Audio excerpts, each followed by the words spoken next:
দর্শক, আপনাদেরকে আবারও দেখাচ্ছি আমি লাইভের মধ্যে এসে। তো আশা করি দেখতে পাচ্ছেন দেশে ও দেশের বাইরের মানুষরা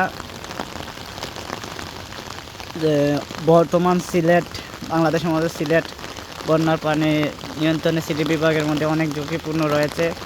আমাদের পাশাপাশি মৌলভীবাজারে অনেক ঝুঁকিপূর্ণ রয়েছে। এই যে ঘর বাড়ির মধ্যে পানি উঠে গেছে, ওরা কিন্তু আশ্রয় কেন্দ্র চলে গেছে। আপনাদেরকে দেখানোর চেষ্টা করতেছি আমি এই পারে থেকে। খুব একটা ভয়ানক, এখনো বলা যাচ্ছে না আজকের সারাটা দিন বৃষ্টি থাকবে, আবহাওয়া অফিস বলছে, এমনও কালকেও হতেও পারে, কিন্তু খুব একটা ঝুঁকিপূর্ণের মধ্যে রয়ে গেছে। আপনাদেরকে দেখাচ্ছি।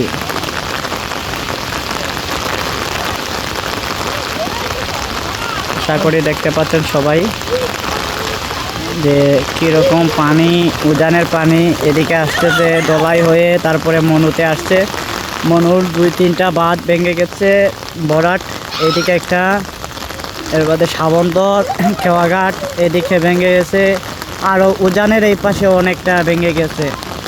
তো আমি মৌলভীবাজার লেকের পার্কে থেকে ভিডিওটা করতেছি। যে যেখান থেকে দেখতে পাচ্ছেন সবাই, মৌলভীবাজার যে যেখানে আছে সবাই যাতে শেয়ার করে দেখতে পারে এই ভিডিওটা, পাশাপাশি অসহায় মানুষের পাশে যাতে দাঁড়াতে পারে। প্রবাসী ভাই যারা আছে তারা যাতে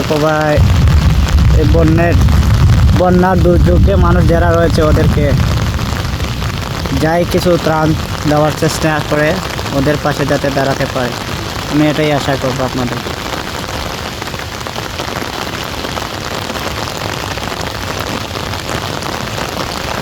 আমি আবারও সেন্ট্রাল রোডের এই পাশের ভিডিওটা আমি আপনাদেরকে জুম করে দেখাচ্ছি। অনেক একটা দূরে হয়ে গেছে। তো এই দেখতে পাচ্ছেন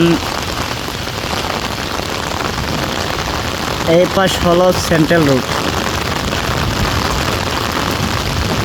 ভিডিওটা করতেছি যে এটা হলো সেন্ট্রাল রোডের ভিডিও। খুব একটা ঝুঁকিপূর্ণ রয়েছে, ওদের নিচতলা যারা আছে সবাই উপরে উঠে গেছে। কখন যাতে এরকম দুর্ঘটনা আসতে পারে কেউ বলতে পারে না, যাতে আল্লাহ যাতে না করে এরকম। সবাই কিন্তু অ্যালার্ট হয়ে গেছে, ঠিক আছে।